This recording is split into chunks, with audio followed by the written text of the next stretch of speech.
আপনারা সবাই আমার বাজারের দিনের ভ্লগ অনেক পছন্দ করেন, তবে আজকের এই বাজারের দিনের ভ্লগটা হতে যাচ্ছে শেষ বাজারের দিনের ভ্লগ এই শহরে। মানে টাঙ্গাইলে আমার শেষ বাজার দিনের ভ্লগ হতে যাচ্ছে আজকে শুধু বাজার বা রান্নাবান্না এগুলোই দেখাবো না, আজকের ভ্লগে অনেক কিছু থাকতেছে। আশা করি পুরো ভ্লগটা শুরু থেকে শেষ পর্যন্ত দেখবেন, কারণ গত 2 দিনে আমি যা যা করছি টুকটাক করে অল্প অল্প করে রেকর্ড করে রেখেছিলাম, সেগুলো নিয়ে আমি আমার আজকের ভ্লগটা সাজিয়েছি। আশা করি পুরো ভ্লগে আপনাদের পাশেই পাবো আমি। তো এই তো বাজার করে নিয়ে আসছে, আর এখানে আজকে মাছগুলো অনেক বেশি ফ্রেশ ছিল, একদম তাজা ছিল। এগুলো কি বলে নদীর মাছ বা বিলের নদীর মাছই, নদী ছাড়া নাকি মাছগুলো হয় না। এই যে রিঠা মাছ ছিল একটা, আর এই ছোট ছোট মাছগুলো ছিল, এগুলোকে হচ্ছে কি মাছ যেন বলে, আমি নাম জানি না। তো যাই হোক, এখন তো এই তো মাছগুলো আমি সুন্দর করে দেখতেছিলাম।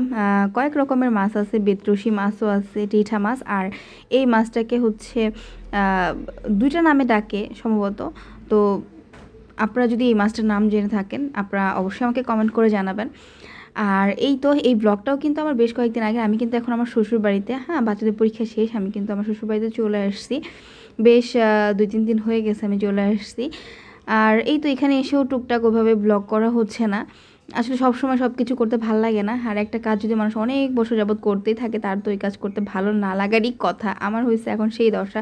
তো এখন সবাই অনেক ব্লগিং করতেছে, চারপাশে ব্লগারের ছড়াছড়ি এই সেই, বাট আমার এখন আগের মতো ব্লগ করতে আগ্রহ লাগে না, আগের মতো আমার ভিউ হয় না, আগের মতো আমি ব্লগও করি না, আর আগের মতো সেই একই জিনিস আর দেখাইতে ভালোও লাগে না। তো যাই হোক, আমি কীভাবে জিনিসপত্রগুলো রাখতেছিলাম দেখেন, এই জিনিসগুলো আমি আনতে বলছিলাম, তো আনছে সবই মশলাপাতি। আর আমার ইদানিং এলাচ দারুচিনি খুব বেশি লাগে, কারণ প্রতিদিন সকালবেলা বাচ্চাদেরকে এই যে এলাচ দারুচিনি লবঙ্গ তেজপাতা সব কিছু একসাথে করে, তারপর আদা, এগুলো একসাথে করে গরম পানি খাওয়া সকাল বিকাল 2 বেলা। তো এই জন্য হচ্ছে বাচ্চাদের অনেক বেশি মানে এই ইয়াটা লাগে। তো এখন হচ্ছে বাজারের এই যে এই ব্যাগ থেকে হচ্ছে সবজি বের করতেছি। অন্য দিন হচ্ছে সবজি আগে বের করি, মাছ পরে বের করি, আজকে সব কিছু উল্টাপাল্টা হচ্ছে, উল্টাপাল্টাই হয়ে যাচ্ছে আর কি। তো এখানে হচ্ছে অল্প কিছু গাজর ছিল, রসুন ছিল, এখানে কয়েক রকমের শাক ছিল। আমি একদম ব্যাগ ধরে ঢেলে দিব আর কি, সেটা চিন্তা করতেছিলাম।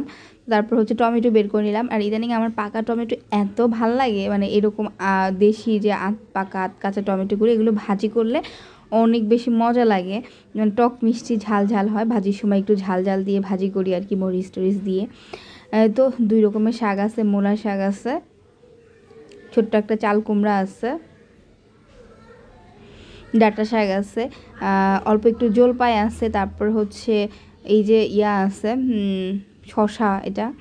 তো এই তো এগুলোই সব কিছু গুছিয়ে টুছিয়ে রান্না করলাম। আমি ডাঁটা শাকটা রান্না করছিলাম, আর রান্না করছিলাম রিঠা মাছটা আমি আমার সবজিগুলো কোনো কিছু দিয়েই রিঠা মাছটা রান্নাতে যাচ্ছিল না।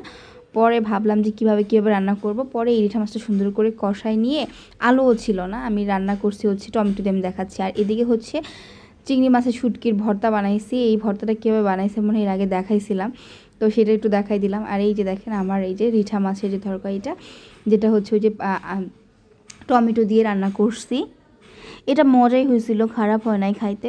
তো যাই হোক, এই ছিল আমাদের রান্না বান্না। আর বিকেলবেলা বান্ধবীরা সবাই মিলে হচ্ছে গিয়েছিলাম ডিস্ট্রিক্টে চাপড়ি খেতে।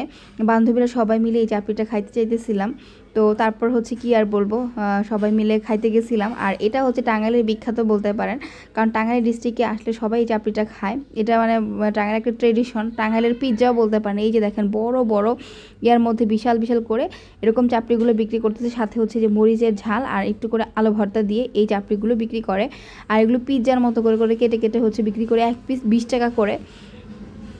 তো আমার বান্ধবী হচ্ছে বেশ অনেকদিন যাবতই খাইতে চাইতেছিল, আমিও খাই নাই কখনো। টাঙ্গাইলে অনেক দিন আছে, যেহেতু টাঙ্গাইল ছেড়ে চলে যাব, তো টাঙ্গাইলের ট্রেডিশনাল খাবারগুলো একটু খাই। তো এইদিকে আমার এক বান্ধবী খাচ্ছিল, এদিকে একটা আন্টি বসে খাচ্ছিল। আর এই তো আমি একটু কাছ থেকে এদিকে থেকে ভিডিও করলাম। তো চাপড়ি খেয়ে আমাদের খুব একটা টেস্ট লাগে নাই, খুব একটা ভাল লাগে নাই। এরপর আমরা চিন্তা করলাম আমরা খিচুড়ি খাইতে যাব। তো 3 জন মিলে কি করলাম, আমি বসলাম রিক্সার উপরে। তো যেহেতু আমরা 3 জন ছিলাম, তো একজন একটু রিক্সার উপরে বসলাম, 2 জন নিচে বসলাম, আমাকে ওরা উপরে উঠাই দিচ্ছে। তো যাই হোক, বসলাম, মজা করে আসলাম। আমরা একটা মজার একটা রেস্টুরেন্টে আসলাম। এই খিচুড়িটা অনেক বেশি টেস্টি ছিল। এই রেস্টুরেন্টটাতে হচ্ছে হাঁসের মাংস বিক্রি করে, তবে হাঁসের মাংসটা মুরগি মাংসটা রিজনেবল মনে হয়েছে, হাঁসের মাংস দিয়ে প্রাইস অনেক বেশি পড়ে। আর এই পুরো খিচুড়িটা ছিল বেগুন ভাজা, সালাদ, একটু আচার, মুরগি মাংস, এগুলো সব কিছু দিয়ে 160 টাকা প্লেট ছিল। তো পার প্লেটগুলো ভালোই ছিল, প্লেটগুলোও দেখতে অনেক সুন্দর ছিল, খাবারগুলো অনেক সুন্দর করে সাজিয়ে দিয়েছে, এবং খিচুড়ির টেস্টটা ওভারঅল ভালো ছিল, আচারের টেস্টটা ভালো ছিল, মাংসটা মোটামুটি ভালো ছিল। তবে আমি এর আগে হাঁসের মাংস দিয়ে খাইছিলাম, ওইটা আমার কাছে খুব একটা বেশি ভালো লাগে না। তো আমি ভাবলাম যে একটু ঢং করে একটু ভিডিও করি, একটু খাবার দাবার খাই। বান্ধবীদের সাথে গল্প করতেছিলাম আর খাবার খাচ্ছিলাম।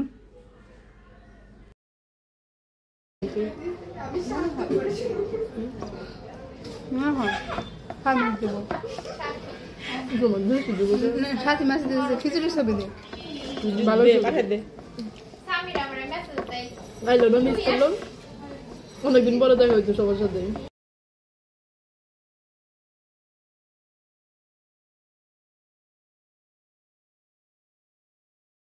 তো বান্ধবীরা মিলে গল্প করতেছিলাম, এক বান্ধবী আসে নাই, ওরে মিস করতেছিলাম, সেটাই বলতেছিলাম। আর এইদিকে দেখেন আমার প্লেটটা আমি দেখাইতেছিলাম, আমার প্লেটে দেখেন মাংসের অভাব নাই। দুই বান্ধবী ভালোবেসে ওদের প্লেটে সমস্ত মাংস আমার তুলে তুলে তুলে দিচ্ছে যে তুই খা তুই খা। তো আমি খাচ্ছিলাম। তো তারপর খাওয়া দাওয়া শেষ করে আমরা চলে আসছিলাম হচ্ছে বাসায়। তারপর ওদের প্রাইভেট ছিল, ওখান থেকে নিয়ে চলে আসছি বাসায়। তার কিছুক্ষণ পর ওদের বাবা চলে আসছিল, জাওহার জিনাতকে হচ্ছে ডাকলো যে নিচে আসো। তো তারপর তারা বাবার সাথে বাইরে যেয়ে ডিনার করে আসছে। যেহেতু বিকেলে আমি বাইরে খাইছি, ওরাও এখন বাইরে যেয়ে ডিনার করে নান টান গ্রিল টিল খায় আসছে। আর এখানে হচ্ছে একদম গাড়ির মধ্যে করে নিয়ে আসছিল। ওর চাচ্চু হচ্ছে ইন্ডিয়া গেছে, তো ওখান থেকে হচ্ছে চকলেট নিয়ে আসছে ওদের জন্য, সেগুলো ওর বাবার কাছে পাঠাই দিছে। তো সেই চকলেটগুলোই বাচ্চারা বের করতেছিল। তারা চকলেট পেয়ে অনেক বেশি খুশি, কারণ বাচ্চারা কিন্তু এই ধরনের চকলেটগুলো ভীষণ পছন্দ করে। চকলেট ছিল, বাদাম ছিল, তো একটা একটা করে বের করতেছে। এবং জিনাত তো অনেক বেশি এক্সাইটেড ছিল, তার এই মিল্কি বারটা অনেক পছন্দ, কিটক্যাটও অনেক পছন্দ। সেই সাথে এখানে হচ্ছে বিভিন্ন ধরনের এটাকে কী বলে, বাদাম টানা ছিল। আমরা বাঙালিরা বাদাম টানাই বলি। এরপর হচ্ছে এই ফলটা ছিল, এটা হচ্ছে পার্সিমন। এটা আমি আগে চিনতাম না। তো আমি যখন ফেসবুকে এটার রিলস আপলোড দিই তখন হচ্ছে সবাই আমাকে কমেন্ট করে জানাইছে এটা হচ্ছে পার্সিমন ফল। এটা অনেক বেশি মজা, অনেক বেশি মিষ্টি। আমার কাছে খুবই ভালো লাগছে এই ফলটা। এটাও ওর চাচু ইন্ডিয়া থেকে এনেছিল। তো এই তো বাচ্চারা অনেক বেশি খুশি। তারপরে এই তো বিছানা করে আমরা রাত্রে ঘুমায় পড়ছিলাম সবাই মিলে। আর সকালবেলা ঘুম থেকে উঠেই হচ্ছে সবজি খিচুড়ি রান্না করতেছিলাম মানে রান্না করছি। আর সবজি খিচুড়িটা অনেক মজা হয়েছে। সাথে হচ্ছে টকের জন্য একটু জলপাই দিয়ে খিচুড়ি রান্না করছি। যাওয়ার জন্য বাবার খুবই এই খিচুড়িটা পছন্দ, তো এই জন্য হচ্ছে এই খিচুড়িটা রান্না করি সকালবেলা মাঝে মাঝেই। তবে খুব একটা বেশি করা হয় না ইদানিং। আগে তো প্রায় প্রতিদিনই এই খিচুড়িটা রান্না করা হতো যখন আমি শ্বশুরবাড়িতে থাকতাম। তো তখন হচ্ছে আমার শাশুড়ি মারও এই খিচুড়িটা অনেক পছন্দ, আবার ওদের বাবারও অনেক পছন্দ। তো সব মিলিয়ে হচ্ছে এই খিচুড়িটা অনেক রান্না করা হতো। আর এখানে সমস্ত ধরনের সবজি, 2-3 রকমের ডাল দিয়ে এই খিচুড়িটাই রান্না করি আর কি আমি।